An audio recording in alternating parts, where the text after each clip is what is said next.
Hey guys, welcome back to my channel. Today I'm going to be doing this really fun mint cut crease. Why I decided to do mint in November, I don't know. Actually, I do know. My cousin had a baby shower and this was her color scheme, and I've been thinking about this color scheme ever since then. So yeah, so I'm going to be using my Colourpop mint to be palette because you guys know I am a I have a mini palette obsession, and they're like Pokemons to me. I've got to catch them all. So I'm starting off by doing my brows, and I just wanted to say I hope you guys are liking the new shift to my channel. I am trying to get better with a upload schedule. Like, I definitely want to make sure that I have a time frame that I'm going to be posting. I have a lot of haul videos and shop with me videos coming, and hygiene routines, you know, the ones where you like take a shower and everyone can see like what you use and how you use to, you know, to smell good. I was wondering if you guys wanted anything like for hair. I absolutely hate doing my hair, but my hair is extremely long, and you know, I don't mind filming it if that's something you guys would be interested in. I also have some more nail videos coming up. I did my nails in between this set and what I'm about to do right now, because I'm about to, you know, do my nails. And honestly, I hate what I did because it's like really thick, because I tried to do like a I think it's called an overlay, I think, because it's, or is it a backfill? I don't know. It's when you file down the acrylic that you had on previously, and you file it down really low, and then you add another acrylic on top. Well, I did that, and it's kind of fat, and I'm not, like, it doesn't look bad. It's just too thick for like my liking, if you get my drift. Okay, so back to this makeup look. So now that my brows are done, I just did a quick little, you know, brow routine. I did one eye off camera just so I could kind of get a feel for what I wanted to do.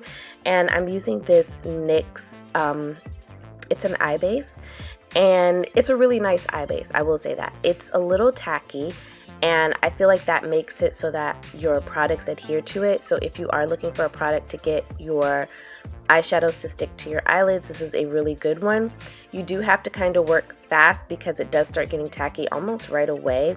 The only reason I wasn't a huge fan of it with this look is because I had my brows on first, so it didn't really blend well with the concealer that I used to conceal my brows.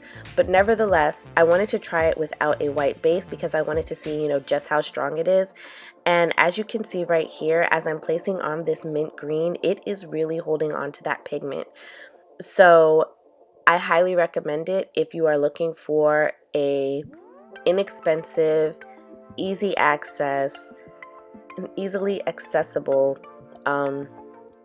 eye base, because like I love the P. Louise base, but I have to order it and then I have to wait for it to come here. That's one of the reasons why I chose to use this in the first place, just because I didn't want to order a P. Louise base and wait for it to get here. So now I'm on the hunt for like the perfect eyeshadow base, but this is definitely one, and this one's by NYX, so it's inexpensive and it works well. So to start off this look, I pat my eyeshadow in one place, and then I blended the edges out. And now I'm going to take a fluffier brush with a lighter green, and I'm just kind of going to pat it into the area that was blended upwards. And then once I have it tapped in, because now it's blended together, I'm going to use my brush and kind of blend it up more using like small brush, like back and forth motions, small circular motions. And then I also suggest like having the lightest of touch on your brush. Let the brush do the work. I think a lot of people get overwhelmed with eyeshadow looks because they want to move so fast, and I'm guilty of it. But when you want a look like this, you definitely have to take your time and, you know, blend out the edges. So I did speed that up a little bit, but like you could see the blend, you know what I mean? So now at first I'm taking a little bit of concealer just to kind of map out where I want my cut crease to be, and then I'm going to take this micellar water. I have it in this travel container because, you know, micellar water comes in like those big containers, and I didn't want that by my makeup desk. And then I'm taking a Q-tip and I'm literally just like cutting the crease, and I'm kind of refraining from going all the way to the edge. Mind you, I still have that base on. This is kind of why I want like a colored base, just because like you can't see it, so I have to like know where that base is. So now I'm taking the same concealer I used on my brows. This is the NARS concealer. It's the pot concealer. I can't remember what it's called, but I think it's a soft matte. And I'm cutting my crease with that. I don't typically use concealer to cut my crease. I typically like to do it with eye base, but the NYX eye base that I had, it's see-through, so I wouldn't be able to see where I cut the crease. And this is just a me thing. If you can do it, by all means, but I definitely needed something where I could see where I was cutting the crease.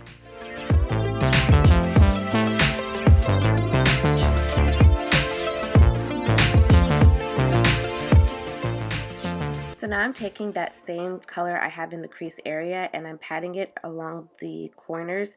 I kind of wanted to create a blended effect with the eyelid shade and the crease shade.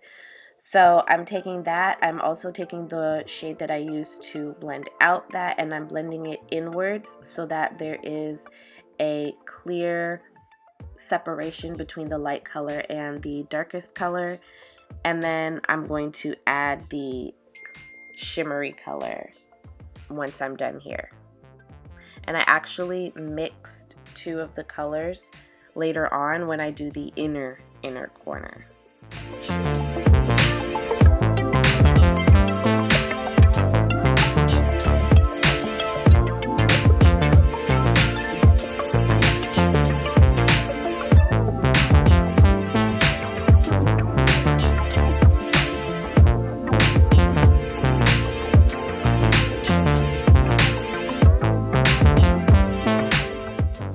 This look was so much fun to do. I really missed playing in color.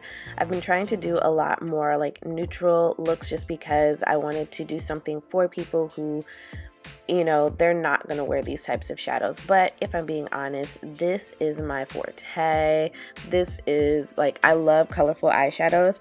I don't really step out too much when it comes to like lips. Like, I'm a nude lip queen, but my eyes, they're going to be something that people are going to stop me, and I get stopped all the time when I wear these types of eyeshadows out. Like, people will be like, oh my god, your eyes look so good, oh my god, I love your makeup. So it's just something that makes me feel good, and it's a part of, you know, my mental health and my self-care. So once I've done my eyes, I'm going to pop on these BYL Cosmetics lashes in the style Sexy, and I'm going to move on to my face. I like to do my eyeliner and my lashes off camera because I get really close to the mirror. I don't know about anybody else, but I get really close to the mirror just so that I can see what I'm doing. So I finally got the Jelly Pop, the original, by e.l.f., and I really wanted to try it. And right here I was just kind of smelling it because the mint one smells like mint, but this one I think was like in a cherry thing, so you know, I wanted to see what it smelled like. It smells good though. And then for foundation, I'm using my Juvia's Place I Am Magic foundation, and I'm patting that in using a, I think this is a Morphe brush, but it's a foundation, you know, flat top foundation brush. I didn't use my sponge for this part because using a brush gives you like the ultimate amount of coverage. Now, if you want, I would also suggest taking the sponge after you use the brush and kind of pat over it to make everything smooth.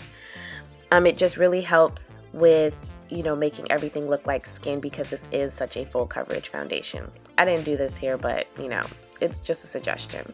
Then I'm going in with the same I Am Magic concealer. I believe this is in number 14. I typically use 14 and 15, but in this case, I think I just used 14 because 14 is the lighter one.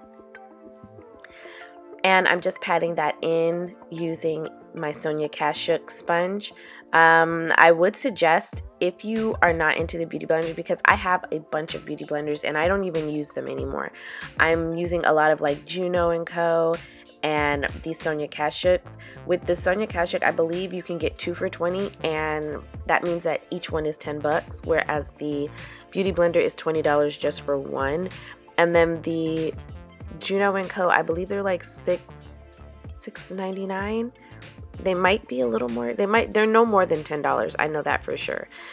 And they're great quality. So if you're not trying to spend a lot of money, like I went from being like a high-end whore to everything is inexpensive, and yeah. Except for this powder. This is a Beauty Bakery powder. This is definitely more on the high-end spectrum. It's now sold in Target, and you also could get it at Ulta. That's where I got mine. And I think this powder alone is $20. I think. I'm almost certain. I might have it popped up on the screen. But yeah, this powder alone is like $20. But it is so good, and because it's Black owned, I really wanted to support my people. But damn, like sometimes I'm like, geez, does it have to be $20? Anyways, I'm setting the rest of my face using this Makeup Forever powder, and then there I go, like using another expensive powder, right? So I'm using this Makeup Forever foundation powder in the in the shade 174. And now I'm going in with this Juvia's Place Bronzed Bronzer palette. That's the name of it, I promise. Like, I looked for like a shade name and there isn't one, so it's the Bronzed Bronzer palette. And it has 2 shades, and I'm using the lighter and the darker shade to contour my nose. I kind of like a warmer contoured nose. I don't know why. It's just like this one thing I saw on Pinterest, and I was like, you know what, I like the warmer nose better than like the cool tone nose. So here I am just getting rid of that powder and kind of patting it in to help blend in my nose contour. I wanted to do an entire video once I perfected my nose contour, and I still don't feel like I have, so it'll be sped up right now, like during this time until I get it. And I was actually really liking the way this looks. I typically love an eyeshadow look with an incomplete lower lash line. And is it just me? So right here, I'm going back in with that same bronzer palette, and I'm just bronzing up my face. I feel like this kind of made my look, and I really didn't have to do much afterwards. So I'm just going to stick with a nice matte face, and I'm going to leave the highlight and blush for another time. Like, I feel like instead of it being like a shiny highlight, I was just going to keep it matte like this, and I actually really liked it like this. This is me trying to decide. Like, I was looking in the mirror, I was like, you know what, you really don't need to add anything else. And I was like, you know what, I think I'm gonna keep it this way. I like it. So I do add a little bit of mascara to my lower lashes, just to kind of add a little bit of, you know, pizzazz, so it doesn't look completely bare. And then I'm going to set my face using the Morphe Continuous Setting Mist. And then I'm going in with lips. So for some reason, all of my lip liners disappeared. I don't know what happened to them, and I have been looking for them for days. So I have to use this Bare Minerals lip liner. I do love this lip liner, but it is on the higher end of the spectrum. This is in the shade Attitude. It's a really nice lip liner. I will say that. It's probably one of my favorites. This is up there with that MAC lip liner that everyone was using at one point. But, you know, then we found that there are inexpensive alternatives. So I'm going to go ahead and put this on, and then I'm using this Colourpop Ultra Matte Liquid Lipstick in the shade Chai. I do believe that this is in collaboration with either Karrueche or ᴂᴇoᗯ. Can't remember, but yeah, love this look. And this completes my makeup look. So I hope you all really enjoyed this video. Please make sure to like, share, subscribe to my channel, please. And yeah, until next time, beauties, stay blessed.